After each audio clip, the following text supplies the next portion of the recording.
Danny Segura for MMA Junkie here in South Florida at American Top Team. I'm here with UFC lightweight Grant Dawson, who has some really exciting news. You're fighting Dimagulov, Damir Ismagulov. Damir Ismagulov. Those names are always hard to pronounce. Rough, man. Yeah.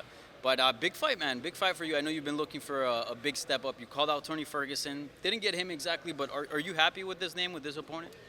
Yeah, man, I'm super happy about it. He's ranked number 12 in the world. I think that it's one of those fights that the winner gets propelled into the top 7 even, you know. I think with a good performance over him, I'm looking at fighting Justin Gaethje next, and hopefully after that a title fight. It's one of those situations where this fight happens, I win this fight, and it's my dreams coming true are right around the corner. Yeah, I mean, you already have a few steps sort of planned out here. Are you kind of a big picture, or some fighters go step by step, but it seems like you already know exactly what you want? Yeah, man, it's kind of weird for people that do it only step by step. I think that's weird to not think about the future, to not think about like, oh, once I win this fight, what comes next? Once I do this, I'm going to do this. Obviously, I'm always ready to adapt, so if something goes wrong or if something happens or if it's opponent change, I'm ready to adapt. But it's fun to think about, I do this is what's going to happen, and then I reach my goal. The end goal is always to be a world champion. I don't care what anybody else says. The end goal is to be a world champion for me. The media's always puzzled at fighters when they win. They give them the mic. Tons of people are watching at home, and they go, whoever the UFC wants to give me. That's clearly not in your DNA. Are you always wondering the same thing, like, this is your chance, right? Because, I mean, you've sort of mastered the call-out and try to make the most of it. Yeah, man, I think that once you have that 15 seconds of fame, you better use it. You kind of better. It's better to call someone out and not get it than to not say anything at all. But it kind of feels pointless because everybody that I've called out, I've ended up not getting. There was a moment where I truly thought that me and Tony were going to fight. I thought we were really close to making that fight happen and signing like contract in front of me, and then it kind of just fell through. I think Tony's kind of dealing with some stuff of his own, so my best wishes to him. I'm still always down for that fight, but now it's Ismagulov, and we're looking to the future. Yeah, and obviously that's a legend, Tony Ferguson. Is that something that you wish to get at some point before he walks away from the sport? Yeah, man. The goal for me is to be a world champion, and then there's a bunch of little side goals there. I would love to fight with RDA. He was one of my favorite fighters growing up. That one is purely for myself to be like, wow, this is really cool. We've made it. I'm playing catch with Brett Favre type of situation here. But he went up to 70, so it's kind of like, maybe I can get Tony, and then it was like, no. So we'll take the tough fights. We'll get the belt, and I'll call it good. So it's Magulov for now, then you have planned Gaethje, and then straight to the title. Do you feel like you're on the short list, like 2 more wins, and you could be a title contender and be challenging for the belt there? I could see one more in between Damir and Gaethje. I think that the winner of Turner and Hooker, I think that's a very interesting match for me. There's always Michael Chandler, because I'm telling you right now that the Michael Chandler and Conor McGregor fight, that's not going to happen. Like, you think so? That is not happening. I would be shocked if that fight happened this year or at all. So if somebody wants to keep Michael Chandler warm while he waits for his boy, I'm your guy. But that fight's not happening. I would love to step in against Chandler too, if that's possible. But right now, Damir Ismagulov is the goal. What makes you think that it's not going to happen? I mean, anything can happen, right? But like, what do you have in mind that fight's not going to go down? Man, he's not in the testing pool. He's not. He has to be in the testing pool for 6 months, and he's not even in the testing pool yet. Lesnar got a pass, remember?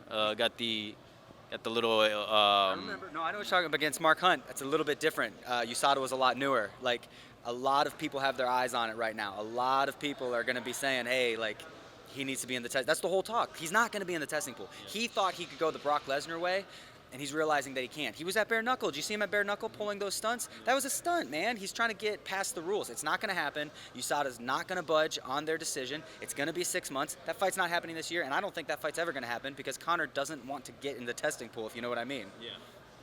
And do you feel like that's been a hot topic, right? Like Chris Weidman not recently, but maybe a few months ago, did an interview saying like he had the similar injury, right? And he was like, look, I wish that was kind of my treatment. Like, to be honest, like if I'm trying to recover, that's kind of the best route. How do you feel about USADA? Do you think there's a space for maybe an exemption? Like, how do you feel about the whole thing?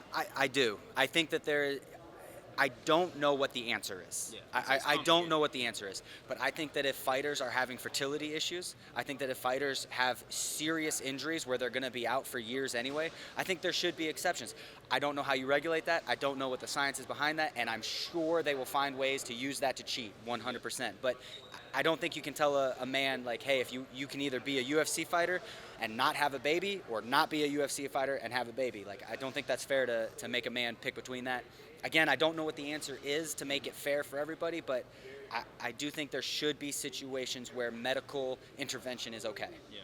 Yeah, certainly a very difficult topic, one that's very lengthy. I know you got to train here. I don't want to steal much from your time, but dream fight. You said RDA, but anybody at 155, it seems he's going to be busy with Vicente Luque at 170. What would you say is your dream fight, besides obviously the belt, at 155?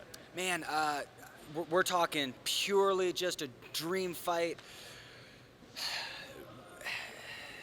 Man, I think fighting Khabib would be amazing. You know, obviously that's Islam's probably the closest thing. Islam's the closest thing, and from what I hear, he's better than Khabib. I personally don't think that. I personally think that Khabib was the greatest lightweight of all time. But you know, beating Islam, that's a pretty close second. So I think that's about as close as I'm going to get. Other than that, I've been a huge fan of RDA. Down the line, when maybe, you know, title implications aren't on the line so much, I'd like to go to 70 and maybe test myself against him. But that's me lying awake at night thinking about what ifs. Yeah. Seems you have everything planned out, so I usually don't ask fighters for predictions. A lot of them don't like to do them, but maybe you're different. Any prediction? How do you see this fight going down with Ismagulov? I think I'm going to be the first person to finish Ismagulov in the octagon. I think that he's a very good fighter. He's a very technical fighter. He's a very skilled fighter, and he is tough as nails. However, I think stylistically, I am just a very bad matchup for him, and I think I'm going to be the first person to finish him, and I think I'm going to break the top 7. All right, Grant, appreciate the time. Best of luck.